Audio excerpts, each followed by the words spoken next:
just doing a new video. As you can see how far I've got. So I've done it in sections. So this is for whoever wants to learn how to do it. Don't worry about my concrete statue. That's my dog memorial stone. That's my Vicky's memorial stone. I was using it to hold the door open whilst I was doing a bit of sanding. But yeah, I've done sections so far. So I've done 4 sections. It will all go the same colour. And as you can see, that was my bit I done the other day. So I'm doing it section. I've got to that far. And you don't have to sit there dragging up old tiles. You can just leave them down, stick it on the top as a template. But like I say, I've got that far so far. So it's just to show other women or other people that want to know how to do it. And then just do it in sections. Yeah? And then, like I say, I got that far. So that's what I've done so far. But like I say, you can't rely on no man. So, you know, if you're women or single women or women, just remember you can do it. Don't sit there and think you can't. I'm showing you videos to help you. If you're young children that are boys or girls, you know, just remember you can do it. Don't sit there and, you know, sit there thinking, oh, yeah, there's no pressure. You've got to remember, as a younger generation, that you as boys and girls, you know, when you get into adulthood, you need to work together as a team. You don't expect the women to do it all and you as blokes to be getting lazier. But it's the same as women. Don't sitting there thinking, oh, guys will do it all. You need to start learning how to do it yourselves as well. Because this day and age, it's the women getting cleverer and the blokes are, well, getting not so clever. But to the younger generation of boys and girls, you know, you're young. You need to work together when you get in a relationship. Or, you know, even with your friends that are boys or girls, you've got to learn to do this. It's very important life skills. Not unless you're rich and loaded and you can afford to keep paying other people to do it for you. Don't think so. You start learning how to do it yourself. It's cheaper. So like I said, that's how far I got. Don't worry about the bumpy bits because I've still got to do the sanding, which is the flattening it down. Oh, that reminds me. Oh, my last video I was telling you about an ex that when I had a child and I put him through college and paid for it and, you know, said, oh, you get yourself up first and get a trade. So I said, oh, what about a brickie? He wasn't very smart, so that's why I said a brickie. Thought that'd be easier for him working with other workers, whether it be men or women, and then he'll get a trade and it'll help him. And then it'd be my turn, but my turn never come and I found out he weren't going to college. Anyways, that's in the last video. I also had another person I dated.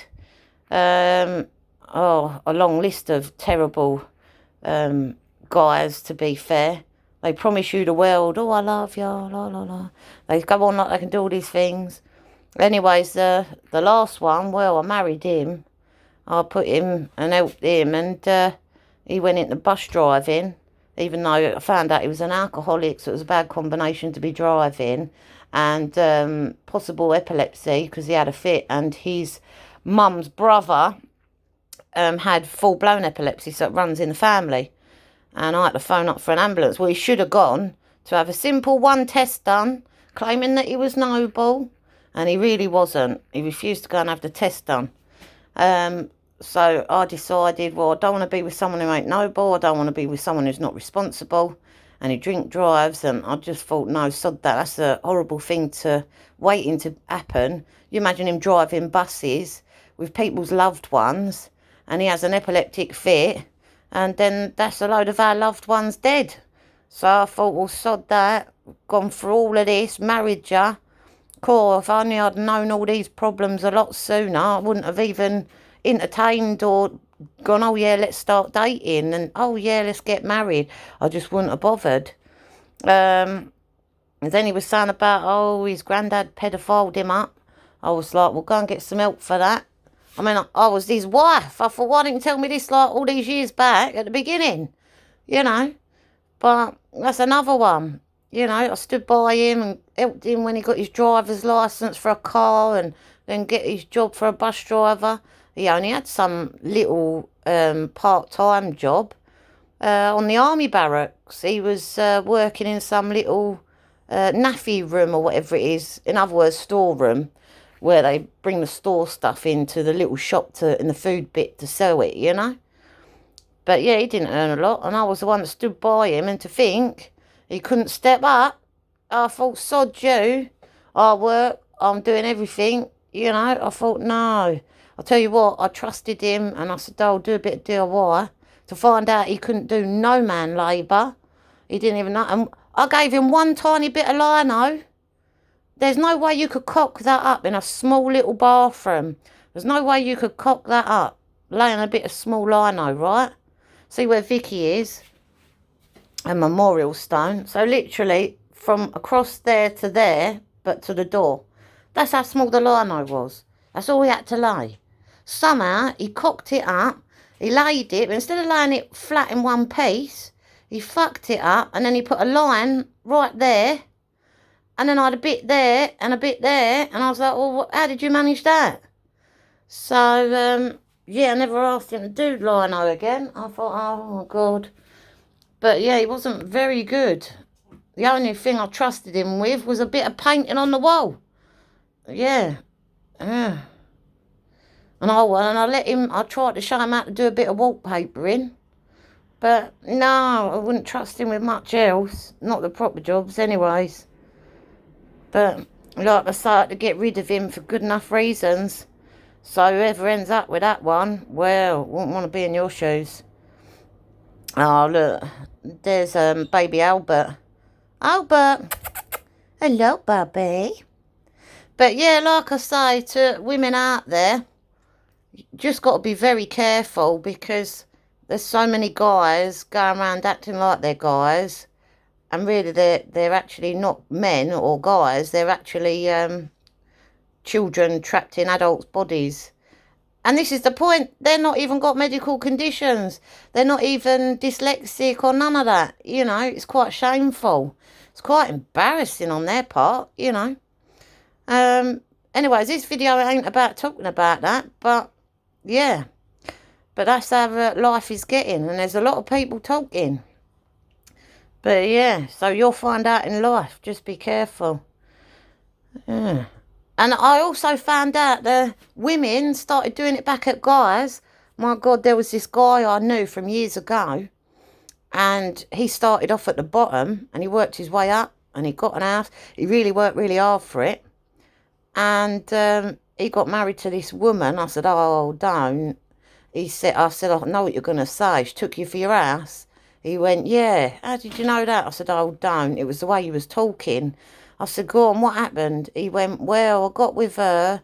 I took on a child that was by somebody else. Took it on as my own child. He said, yeah, we was like, got married. And I said, oh, don't. I said, yeah, I got married. And I was telling him, he went, oh, no. I went, yeah. I said, oh, so you got to start from the bottom again, have you? I said, yeah, well, I was lucky I got rid of mine before anything like that could happen. But, yeah, it's horrible. Really is horrible. But then you've got women now. They found out what the guys are doing to the women. And now the women are now starting to do it to the boys. And it's like tit for tat now. So it's like saying you're better off being single with your children, and fuck that. But that's how bad it's got out there. But to the younger generation, don't join in with them, because when these people get caught out for what they're doing, you don't want to be going to prison or, yeah, being caught and all that kind of stuff, you know. But yeah, anyways, I'm really pleased with that. That's how far. Now, from here to there, now where I done the step, I did use the smooth, but that's only because that was in a smaller tub. But I've had 2 tubs that I used along that bit, from there to the door. And then the rest of this, I think that's 4 or 5 bags of, big bags of concrete now. So that's not too bad. That's like more than nearly half done here. And then I've only got like over here to do and behind the fridge light, you know. So that ain't too bad. So let me go this way. So if I go to here, sorry about the mess, it's just I've got everything over here. But you can see I've been doing a bit of sanding because I've got dust everywhere. But yeah, so here, I've just got to do that bit here under there, and that's done. So I'm guessing another that amount of bags, or maybe, well, I bought another 6 bags. So I should have some left over, or that should be enough for definite. So then when I finish doing that, then, like I say, then that's all going to be done. Then I start sanding. I'll be pleased when I start rolling over the sealant, and then let that dry, and then that'll be done. So yeah, I'm looking forward to it. I've been wanting to do this for years, and it definitely does work, because like I say, many years ago there was a guy I know that was a neighbour who lived underneath my friend, and he done it. But like I said in the last video, the sealant only comes in 3 different colours. Comes in black, clear, wet, but it's like the wet look, but it's clear. And then you've got like a reddy sort of brown. Now this, what I'm doing, is well known. It's been done for many, many years. The only difference is they use it more outside, you know, and they seal it off. Why are they sealing it off doing it outside when it rains, you know? It's understandable if you've got to seal the roof of the house because you don't want inside getting wet. That's fair enough. But it's kind of like, yeah, it's kind of like you think it's being done outside everywhere, and then they're sealing it off, water tightening it off, and it works.